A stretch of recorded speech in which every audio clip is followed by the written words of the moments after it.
তো আজকে সন্ধ্যাবেলা একটা গুড নিউজ কিন্তু তোমাদেরকে দেয়ার আছে। সেই গুড নিউজটা কি? কারণ আমি অনেক ভিডিওতে প্রথমে তোমাদেরকে বলেছিলাম এখানে ছুটি খুব কম, এখানে ছুটি পাওয়া যায় না, ইভেন সামার ভ্যাকেশনও আমরা পাইনি। তো সেই রিলেটেড একটা গুড নিউজ তোমাদেরকে দেবো, আর তোমাদের অনেকগুলো প্রশ্নের উত্তর আজকে এই ভিডিওতে দেবো।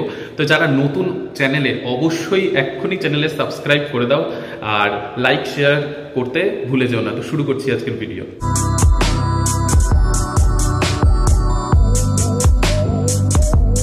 Hello everyone, welcome back to SG canvas to a new video. আশা করি সকলে খুব ভালো আছো আর প্রিপারেশন তো ঠিকঠাক চলছেই। তো অনেকের অনেকগুলো প্রশ্ন, আর তার থেকেও বড় কথা একটা গুড নিউজ আজকে তোমাদেরকে দেওয়ার আছে। গুড নিউজটা আমাদের জন্য তো অবশ্যই, আর তোমরা যারা নতুন করে এখন আসছো তাদের জন্য সত্যিই গুড নিউজ। এবার কি গুড নিউজ সেটা আগে বলি, তারপর তোমাদের অনেকের অনেক রকমের ডাউট রয়েছে। অনেকে মেসেজ করেছো, দাদা অনেকদিন ধরে SMS করেছি, কমেন্টে লিখেছি, কিন্তু তুমি দেখোনি। তো সব কিছুর আজকে উত্তর দেবো এই ভিডিওতে, শুরু থেকে শেষ অবধি দেখো, সব কিছুর আনসার পেয়ে যাবে। তো প্রথমেই গুড নিউজটা দিই। গুড নিউজটা হচ্ছে, আমি অনেক ভিডিওতেই তোমাদেরকে বলেছিলাম যে এখানে ছুটির সংখ্যা খুব কম বিহারে স্কুলে। যেমন ওয়েস্ট বেঙ্গলের স্কুলে ছুটি তো প্রচুর ছুটি থাকে, সেটা জানোই, বা আমরাও যখন পড়াশোনা করেছি সেখানে ছুটি দেখেছি। আর এইখানে আসার পর একেবারে ছুটি নেই, সেটাতে সত্যি প্রথম তো খুবই খারাপই লাগতো, আর সেটা আমি অনেক ভিডিওতে তোমাদেরকে বলেওছি। এবার গুড নিউজটা কি? গুড নিউজ হচ্ছে 2025-এর নতুন হলিডে লিস্ট আজকে পাবলিশ হয়েছে, ঠিক আছে? তো সেই নতুন হলিডে লিস্টটাই হচ্ছে গুড নিউজ। কি হয়েছে সেইখানে, আমাদের যেমন আমরা জয়েনিংয়ের পর এই বছর 2024-এ সামার ভ্যাকেশন পাইনি, তারপর মানে গোটা বছরে ধরতে গেলে মানে প্রায় 20 থেকে 21টা মতো ছুটি আমরা টোটাল পেয়েছি। ভাবতে পারছো, গোটা বছরে 20 থেকে 21টা ছুটি। দুর্গাপুজোয় তো মোটে 4টে ছুটি, তো এইরকমই ছিল। তো সেই জায়গার থেকে নতুন যে হলিডে লিস্ট 2025-এর জন্য যেটা ইন্ট্রোডিউস করা হয়েছে, যেটা আজকেই পাবলিশ হয়েছে, তো সেইখানে ব্যাপার হচ্ছে সামার ভ্যাকেশন 20 দিনের দেয়া হবে। আমাদের জন্য তো অবশ্যই সুখবর, আর নতুন যারা আসবে তোমাদের সকলের জন্যও সুখবর। আমরা মানে জয়েনিংয়ের পর প্রথম বছরই সামার ভ্যাকেশন পাইনি, তবে এবার সামার ভ্যাকেশন পাবো। আর তোমরা যারা টিআরই 3-এর থ্রুতে আর কিছুদিনের মধ্যেই জয়েন করবে তারাও পাবে, আর টিআরই 4 দিয়ে যারা আসবে তারাও তোমরা পাবে সামার ভ্যাকেশন 20 দিনের, ঠিক আছে? আর উইন্টার ভ্যাকেশন মানে 7 দিনের দেয়া হয়েছে, মানে 25 তারিখ থেকে 31 তারিখ অবধি। 1 তারিখ থেকে আবার স্কুল খুলে যাবে। এইরকম এইগুলো হচ্ছে লং টার্ম ছুটি। আর যদি জিজ্ঞাসা করো দুর্গাপুজোর ছুটি, হ্যাঁ সেটা একটু কমই রাখা হয়েছে। দুর্গাপুজোর ছুটি যেমন এই বছরও 4 দিন দেয়া হয়েছিল, সেই 4 দিনই রাখা হয়েছে। আর তোমার দিওয়ালির থেকে ছট পুজো পর্যন্ত টানা ছুটি আবার এবার ইন্ট্রোডিউস করা হয়েছে, যেটা এই বছর দেয়া হয়নি আমাদেরকে। দিওয়ালির দিন একদিন ছুটি দেওয়া হয়েছিল, কালী পুজোর দিন, আবার ছটের সময় টানা 3 দিনের ছুটি দেওয়া ছিল। তো এইরকমভাবে ছুটিগুলো ছিল, কিন্তু এইবার আবার দিওয়ালি থেকে ছট পুজো অবধি পুরো টানা ছুটি দেওয়া হয়েছে। তো এইগুলো হচ্ছে মানে লং টার্ম ছুটি যেগুলো পাওয়া যাবে। আর আগেরবার ওই সামার ভ্যাকেশনে শুধুমাত্র স্টুডেন্টসদের ছুটি দেওয়া হয়েছিল, টিচারদেরকে 2 ঘন্টার জন্য স্কুলে যেতে হয়েছিল। যাই হোক, তো তোমরা নতুন যারা আসছো তোমাদের ছুটি তোমরা বেশ ভালোই পাবে। এতদিন যেটা আমি তোমাদেরকে বলতাম যে ছুটি অনেক কম, যাই হোক সেটা সংশোধন করে নেওয়া হয়েছে, আজকেই সেটা পাবলিশ হয়েছে।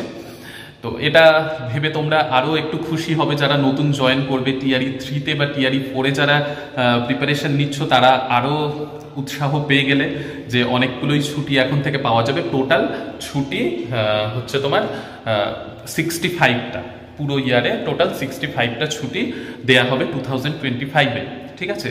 তো এটা হচ্ছে গেল গুড নিউজ। এবার তোমাদের অনেকের অনেক রকমের প্রশ্ন রয়েছে, সেগুলো একটা একটা করে ক্লিয়ার করি, ঠিক আছে? একজন আমাকে জিজ্ঞাসা করেছো, সে লিখেছো যে দাদা অনেকদিন ধরে SMS করেছি কিন্তু রিপ্লাই এখনো পাইনি, রিপ্লাই দিলে খুব ভালো হয়। তো তুমি লিখেছো যে গ্র্যাজুয়েশনে 50% নেই, ওভারঅলও নেই, অনার্সেও নেই।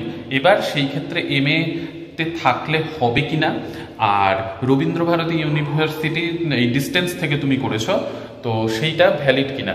তো দেখো, তোমার MA তে যদি 50% থাকে তাহলে কোনো অসুবিধা নেই, সেটা দিয়ে তুমি ফর্ম ফিল আপ করতে পারবে, নিশ্চিন্তে থাকো। আর আরেকটা জিনিস যেটা তুমি বলেছো ডিস্টেন্স থেকে, তো ডিস্টেন্স থেকে করা নিয়ে এখানে কোনো অসুবিধে নেই। তোমার কাছে ডিগ্রিটা থাকলে হলো, মানে ডিগ্রিটা ফার্জি মানে ভুলভাল না হলেই হলো, সে ডিস্টেন্স থেকে করো, তাতে কোনো অসুবিধা নেই, ঠিক আছে।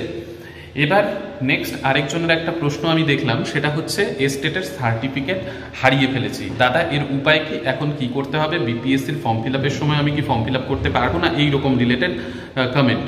তো সেটার রিপ্লাই হচ্ছে, দেখো এস্টেটের তুমি এস্টেটের অ্যাডমিট হারিয়ে ফেলেছো, সেটা নিয়ে কোনো সমস্যা নেই। তুমি ওয়েব কপি এস্টেটের রেজাল্টের পরে ওয়েব কপি তো নিশ্চয়ই পেয়েছো, আর সেটা প্রিন্ট আউট করেও রেখেছো, আমি যেমন ভিডিওতে বলেও ছিলাম। তো সেই প্রিন্ট আউটটাই কাজে লাগবে। এস্টেটের তুমি অ্যাডমিট হারিয়ে ফেললেও সেটা নিয়ে আর কোনো সমস্যা নেই, ওই ওয়েব কপিটাই বিপিএসসির ফর্ম ফিল আপের সময় কিন্তু কাজে লাগবে। কিন্তু একটা কথা, বিপিএসসির অ্যাডমিট কিন্তু কোনো রকমভাবে হারানো চলবে না, তাহলে তোমাকে আবার এক্সট্রা করে অ্যাফিডেভিট বানাতে হবে, আর সেটা নিয়ে একটু সমস্যাও হতে পারে। তাই বিপিএসসির অ্যাডমিট কিন্তু খুব যত্ন করে রাখতে হবে, বলে দিলাম এটাও।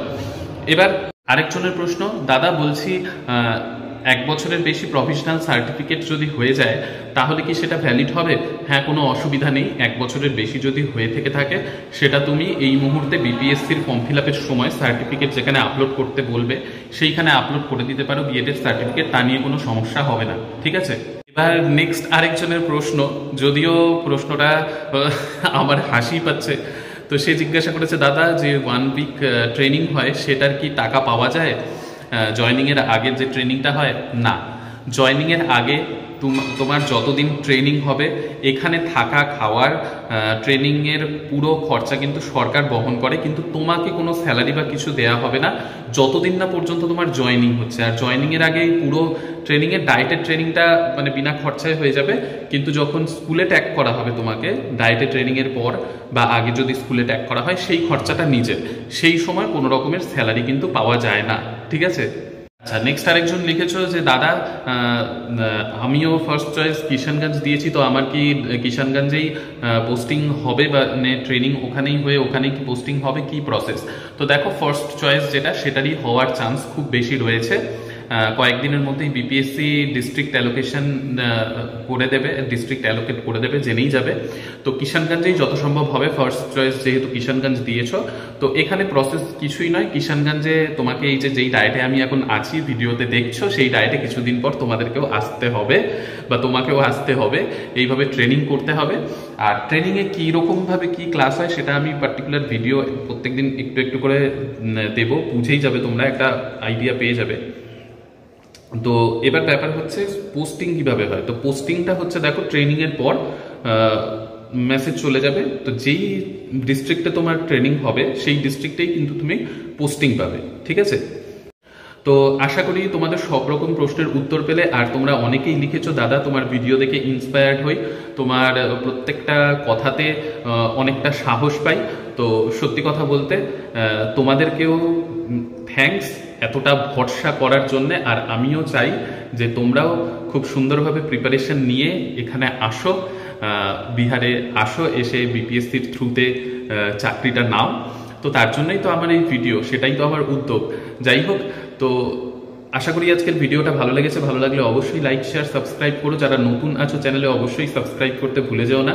নেক্সট ভিডিওতে আবার তোমাদের সকলের সাথে দেখা হবে। সকলে সুস্থ থেকো, ভালো থেকো আর সঙ্গে থেকো।